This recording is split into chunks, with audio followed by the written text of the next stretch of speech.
제10장. 율법은 장차 올 좋은 일의 그림자일 뿐이요 참 형상이 아니므로 해마다 늘 드리는 같은 제사로는 나아오는 자들을 언제나 온전하게 할 수 없느니라.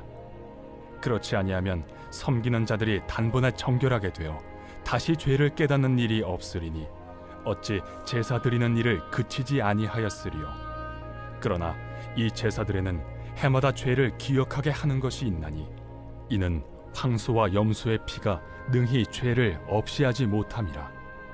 그러므로 주께서 세상에 임하실 때에 이르시되 하나님이 제사와 예물을 원하지 아니하시고 오직 나를 위하여 한 몸을 예비하셨도다. 번제와 속죄제는 기뻐하지 아니하시나니 이에 내가 말하기를 하나님이여 보시옵소서. 두루마리 책에 나를 가리켜 기록된 것과 같이 하나님의 뜻을 행하러 왔나이다 하셨느니라.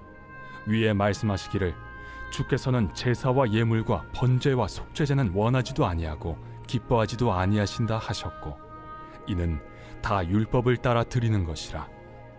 그 후에 말씀하시기를 보시옵소서 내가 하나님의 뜻을 행하러 왔나이다 하셨으니 그 첫째 것을 패하심은 둘째 것을 세우려 하심이라. 이 뜻을 따라 예수 그리스도의 몸을 단번에 들이심으로 말미암아 우리가 거룩함을 얻었노라.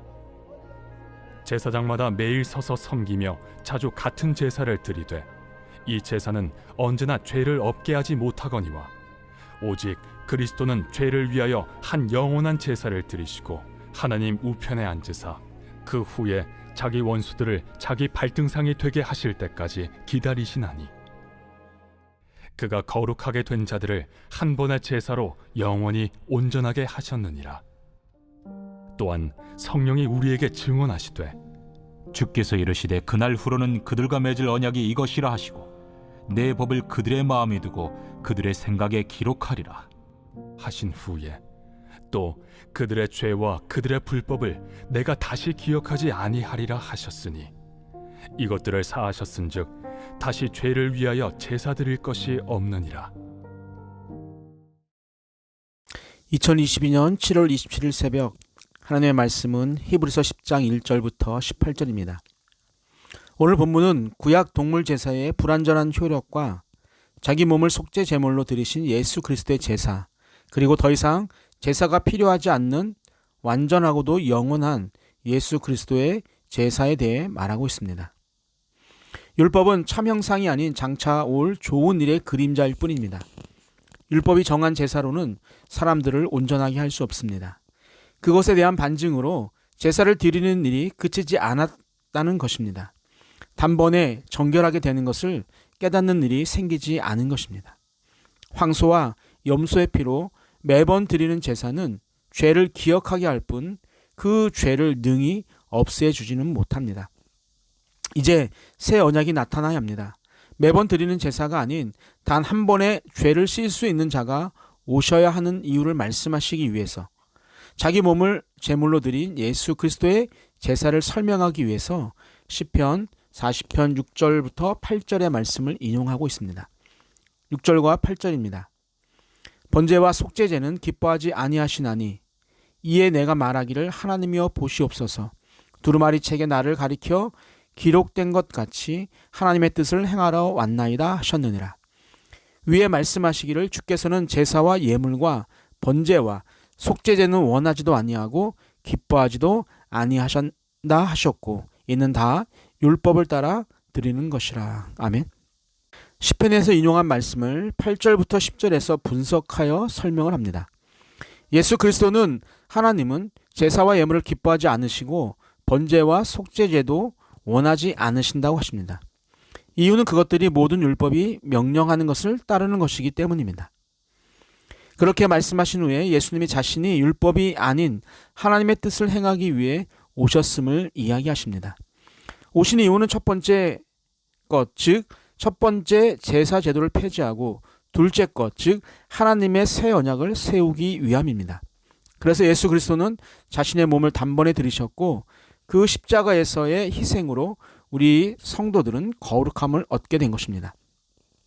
옛 율법에 의해 제사장들이 매일 맡겨진 일을 제단 앞에서 감당했지만 그 제사들은 죄를 없애주지 못했습니다. 이것이 옛 언약의 한계입니다. 그러나 새 언약을 위해 오신 예수 그리스도는 우리의 죄를 위해 단 한 번의 제사를 드리시고 하나님의 우편에 앉으셨고 그 이후에 자기 원수들이 자기 발등상이 되게 하실 때까지 기다리십니다. 이 말은 원수들이 예수 그리스도의 발 앞에 무릎을 꿇고 완전히 항복할 때까지 그곳에서 기다리신다는 말씀입니다. 14절에서 다시 한번 예수 그리스도의 한 번의 제사의 온전함에 대해서 말합니다. 한 번의 제사로 인간의 죄를 온전히 씻어준 예수 그리스도의 우월성을 드러내는 것입니다. 그리고 15절부터 17절에서 예레미야 31장 33절과 34절의 말씀을 인용하심으로 그 일들이 성취되었음을 증거하고 있습니다. 15절부터 17절입니다. 또한 성령이 우리에게 증언하시되 주께서 이르시되 그날 후로는 그들과 맺을 언약이 이것이라 하시고 내 법을 그들의 마음에 두고 그들의 생각에 기록하리라 하신 후에 또 그들의 죄와 그들의 불법을 내가 다시 기억하지 아니하리라 하셨으니. 아멘. 예수 그리스도는 언약 백성들과 새로운 언약을 맺을 것인데 새 언약을 맺은 백성들의 마음속에 새기고 그들의 생각에 기록할 것입니다. 그리고 백성들의 죄와 악한 행동을 다시는 기억하지 않을 것이라고 말씀합니다. 우리는 내가 지은 죄 때문에 천국에 가서도 어떻게 하나님의 얼굴을 볼 수 있을까요? 천국에 가면 내가 지은 죄가 파노라마처럼 보여진다고 하는데 창피해서 어떻게 천국에서 가족들의 얼굴을 볼 수 있을까라는 걱정을 할 때가 있습니다. 어릴 적 이런 일들에 대해 이야기를 했던 기억도 있습니다. 그러나 만약 우리의 죄가 보이는 천국이라면, 우리의 죄가 남아있는 천국이라면 그 천국의 삶이 과연 행복할까요? 그렇다면 이 세상에서 사는 것과 크게 다르지 않을 것입니다. 어쩌면 그곳이 정말 지옥과도 같을 것입니다. 거룩한 목사요, 깨끗한 장로요, 기도 많이 하는 권사님인 줄 알았는데 그것이 다 가짜였다는 것이 드러난다면 생각만 해도 그것은 이미 천국이 아닐 것입니다. 그렇다고 지어지는 죄인이 지금처럼 살아도 된다는 말은 아닙니다. 끝까지 하나님을 바라보는 자로 살아야 함을 말씀드린 것처럼 죄를 멀리하기 위해 내 삶이 이중적이지 않게 살려고 끝까지 혼신의 힘을 다해 노력해야 합니다. 마지막 18절은 이렇게 이야기합니다. 이것들을 사하셨은즉 다시 죄를 위하여 제사 드릴 것이 없느니라. 아멘. 죄와 악한 행동을 용서받았기 때문에 다시 죄를 위해 제사는 필요하지 않습니다. 예수님의 희생 제사가 완전하고 완벽한 것이기에 더 이상의 옛 제사는 필요하지 않습니다. 아직도 동물의 피로 제사를 드리는 자들이 있습니다. 구약의 율례를 지켜야만 죄가 사해진다고 믿는 사람들도 있습니다. 오직 구약만이 하나님의 말씀이라고 생각하는 자들도 있습니다. 모두가 예수 그리스도의 희생의 능력을 알지 못하거나 믿지 못하는 자들입니다. 사랑하는 성도 여러분, 우리는 죄인입니다. 그러나 예수 그리스도의 십자가의 피로 죄 없다함을 받은 사람들입니다. 죄를 아무렇지 않게 생각해도 안 되지만 과거에 지은 죄 때문에 오늘 제대로 살지 못하는 것도 문제입니다.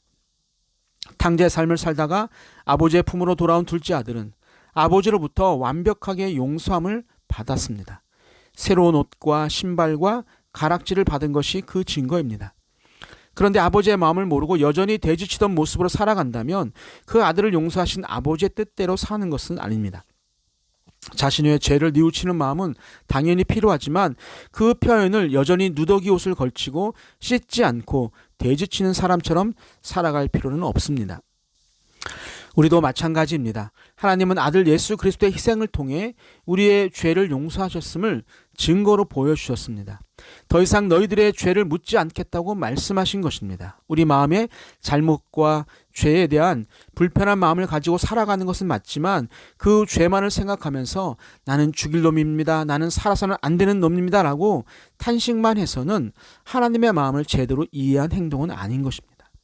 오늘 하루도 나의 모든 죄를 단 한 번에 깨끗하게 하셔서 죄 없다 하시고 세상 속에 살면서 또다시 죄의 삶에 노출이 되어지지만 여전히 나를 포기하지 않으시고 안아주시며 격려하시는 하나님의 사랑을 기억하면서 어제보다 나은 오늘을 또 오늘보다 나은 내일을 살겠노라 다짐하는 산돌의 모든 성도님들이 되시기를 주님의 이름으로 축복합니다. 아멘.